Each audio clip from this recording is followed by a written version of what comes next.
Watch Mr. Fundamental go to work right here. Shaq called me that after the All-Star game. It's a compliment to me. That's how I play the game. That's how I'm successful playing the game. There's no one in the NBA who uses the glass better than Tim Duncan. I'm not a high jumper like some of these guys. I'm not as fast as some of these guys, but the fundamentals of the game what work for me. Tim Duncan is 6 feet 11 inches tall, and the best part about him, he's actual size. No giant ego, no bigger-than-life brand, no 20-story billboards. Drafted #1 overall and then lived up to it without getting distorted by it. Rookie of the Year, twice an MVP, 5 times an NBA champion. Monday, after 19 seasons, all with the San Antonio Spurs, all of them in the playoffs, Duncan retired. 40 years old and leader in the conversation for greatest power forward in the history of the game. So then naturally in retirement, he'll be listed as a center. Tim Duncan will certainly have a banner hanging in the rafters. Played 1,001 regular season victories with the Spurs, all with Pop, third most in NBA history behind Qerim and Robert Parrish. He was a 5-time NBA champion, winning in 99, 2003, 5, 7, and 14. Duncan, John, Sally, the only players in NBA history to win championships in 3 different decades. Some have called him the greatest power forward of all time. He played those 19 seasons, 14th all-time in points, 6th in rebounds, 5th in blocks. Next stop, of course, the Naismith Basketball Hall of Fame. Tim Duncan played with 140 different teammates in those 19 seasons with the San Antonio Spurs, and we got one of the OGs with us right now. Avery Johnson, coach of the Alabama Crimson Tide basketball team. Avery, you were in place when Tim showed up on the scene as a rookie. And yet, to those of us on the outside, right, he seems like he's been 35 and a crafty veteran his entire life. What kind of kid showed up in San Antonio that first year? Well, the kid that showed up that first year was a kid that had MVP talent from the first minute he stepped on the floor.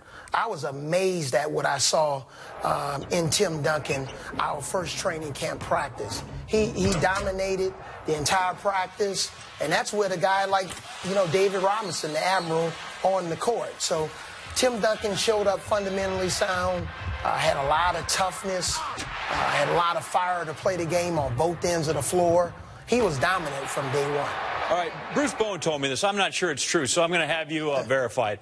Did Pop really yell at him on occasion? On occasion, no, often. And I wouldn't even say it was yell. It was beyond yelling. It was basically it was verbal breakdown and of a superstar. And Tim took it. That's why everybody else followed. The way Pop undressed him verbally sometime, you had to have tough skin, but he was all about allowing Pop to coach him. That's why they're basically soulmates. Those guys, they were meant for each other, and I was just honored to have called Tim Duncan my teammate and Coach Popovich my coach. Wait a minute. Okay, so he was fundamentally sound. He was selfless, great teammate. Why are we yelling at him? Hey, Pop wanted to get the best out of him, take him to that elite level. Pop knew he was an MVP type of a player, both in the regular season, and he knew he had to play on an MVP level when finals came for us to have that breakthrough to win the first one in 1999. And at the same time, as Tim moved on in his career, he evolved in allowing Manu Ginobili and Tony Parker and eventually Kawhi Leonard to take the spotlight. So that just really shows what a special human being he is, more than just a basketball player. He seemed awfully boring and really proud of it. Take us off the floor in that mask that he wore and give me something where he cracked you up, some time that he made you laugh. Well, Tim always made me laugh. I tried to be the guy that was focused on the bus. I was quiet in the locker room. I was always, trying to, have that stare where I was just ready to play. Tim always would come and, play with my ears, or, I couldn't find my shorts. He was a comedian, man. He was a funny guy behind the scenes. He kept things loose, and he was the guy on the floor at the most tense intense time throughout the games, he was the guy that was building confidence in his teammates and assuring them that things were going to be okay and that they could get the job done. So very encouraging guy to his teammates, but yet funny off the court. Hey, we'll let you go. Thanks for reflecting on that great 19-year career of Tim Duncan. We appreciate it. Keep Coach Saban in line down there in Tuscaloosa and roll Tide. Roll Tide. Thanks, John. Stephen, your reaction to TD's news? I'm touched, man. I'm emotional about it because me personally, I still feel like he can play.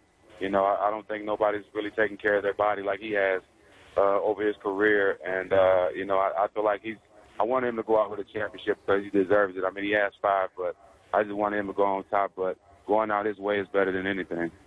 The chemistry on the Spurs team is well known. It's a very selfless team. The players always are putting other people first. So to hear you say that about Tim, it's refreshing to know. Do you think that is something that Coach Pop did or was something that Tim did for those players over the past 19 years? Well, I think it was a little bit both. I think Pop knew how to run the team, but he knew that he had the best person, human being, player, all around human that you can build your organization on. And he was one guy that you can touch every guy on that team through. Everybody respected Tim. Tim treated everybody the same. Tim was, even though he's the best power forward, he never got too high. He was never bigger than his teammates. And there's not too many stars you can say that about, very few. And, you know, like I said, if any team had a chance to build their organization around a guy, they will model him after Tim Duncan, and they will be successful. You said earlier that you felt like he still has more left in him in terms of he can still play. Why do you think then he retired? Well, you know, Tim does things his way. You know, that's a decision that he had to make, you know, that was best for him. I honestly think that Tim is a great father, and he loves his kids to death. And I think this is the time that he wants to give to his kids, in my honest opinion. I think he just wants to spend time with his kids and watch his kids go and spend time with them. There's nothing he can do in the game that he hasn't done. Stats say a lot about him, but it doesn't say about him as a person. He's the best human being I've met, and I just think he just wants to spend time with his kids and be the great father that he is. You say he's the best power forward to ever play the game. Where does he rank in terms of best players in the NBA ever, in NBA history? Well, it's hard to say. I always go by position, you know, because different players bring different things to the game, but Tim brought more than just being the best power forward to the game. He brought a lot of guys the opportunity, helped a lot of guys get an opportunity to get a championship. Like I said, he gave a lot of guys confidence when they didn't have confidence in themselves, speaking of myself. And he also was able to show guys how to play the game and play with passion and not get too high and get too low. And like I said, the game's gonna hurt right now because you don't have a guy like Tim. He's one of those stars that you can always respect that never got bigger than the game, and you got to salute him for that because he was so great. All right, so after 19 years, 5-time NBA champion Tim Duncan retires. Stephen Jackson, thank you so much for being here and sharing those stories with us so we can learn more about who he was off the court. That's always been a mystery for Big Fundamental. David, I'll send it back to you. Okay, Carrie, let's bring in our NBA insider, Brian Windhorst, now. And, Brian, we just heard Stephen Jackson saying now he still feels like Duncan can play, takes such great care of his body. So what prompted this decision by Duncan to hang it up at the age of 40? Well, David, only Tim Duncan really knows the answer to that, but he suffered a knee injury midway through this past season, and he never was really the same after that. He had MRIs, and the team shut him down, but they never acknowledged exactly what the injury was. He had so many knee issues in his career he was able to overcome, but watching him following that injury, he had way more nights where he was negatively affecting the team than positively, and that's a guess. There could be 10 other reasons, but that's one logical guess if you watched how this last season ended. Hey, Brian, he's been such a rock with that team for so many years. What kind of hole does his departure leave in the fabric of this great Spurs franchise? You know, David, I actually think that he leaves the Spurs in a beautiful position. I don't think he could have dreamed of being able to pass this torch at this time. There were times when Greg Popovich said, as soon as Tim Duncan leaves, I'm hanging it up. We're taking the same train out of town. And Greg Popovich is not doing that because the Spurs have been able to transition. Tim Duncan took a pay cut in his last few contracts. He handed the reins over to younger players. He enabled the transition. The Spurs front office did a fantastic job getting Kawhi Leonard. And then he helped recruit Marc Gasol, and he helped recruit LaMarcus Aldridge to the team to basically recruit his replacements. So they just had the best regular season in team history with 67 wins. So certainly this is the guy who's been at the heart, the root of the entire Spurs tree. All of those executives, all of those coaches, all of those players that have gone on to be successful, at the heart is Tim Duncan.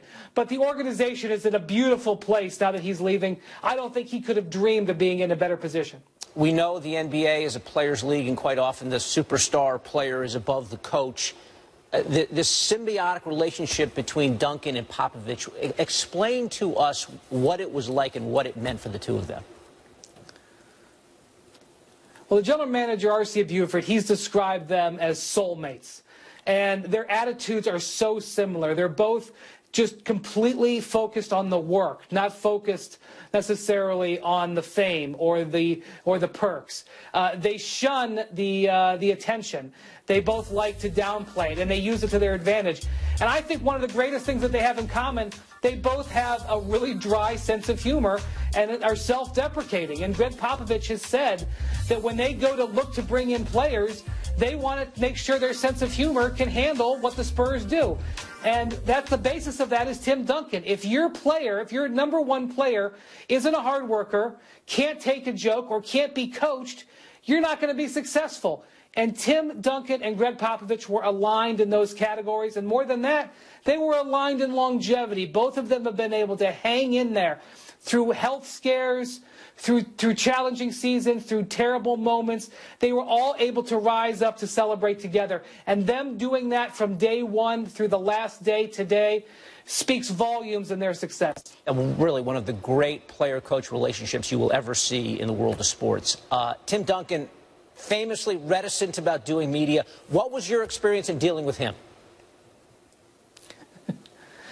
Well, you know, David, when you would ask him a question and he didn't like it, he would give you this look that would just cut right through you. It's sort of the way he looked at officials over the years when he wasn't real happy with their calls. But I'll never forget two moments with Tim Duncan. One after the Spurs lost Game 6 of the 2013 Finals, where they completely blew that game. Ray Allen hitting the three-pointer after the Spurs couldn't get some rebounds. A game where Greg Popovich didn't have Tim Duncan on the court at that vital moment. His devastation after that. I've never seen a player like that just so gutted. And then the following training camp, I came to their first day of training camp, and he openly talked about it and openly talked about how that wound was still there and how he wanted to use it as motivation. And I saw him lead the charge in leading the Spurs back to the mountaintop in beating the Heat the following year and delivering the title, and the joy that he had recovering from that terrible loss. Those two moments, he was just raw and unfiltered. And I think those were unusual moments, but I think they also showed to the media and to the fans just how much all of this meant to him. Brian Windhorst sharing some insight into the career of Tim Duncan, hanging it up after 19 unbelievable seasons in the NBA. So good that we had this debate in the newsroom. Who had the better career, Tim Duncan or Kobe Bryant? They match up pretty similar. Two guys, obviously very different personalities, but you see they each won 5 titles. They held up all 5 fingers. Duncan, a 2-time MVP. Kobe did it once. Duncan, a 3-time NBA Finals MVP. Kobe twice. In head-to-head series in the postseason, Kobe did get the better of Duncan, 4 wins out of the 6 series. And this is Kobe today. Texting this to our Mark Stein. More cutthroat than people give him credit for. I love everything about him on the court. Kobe on his longtime rival, Tim Duncan.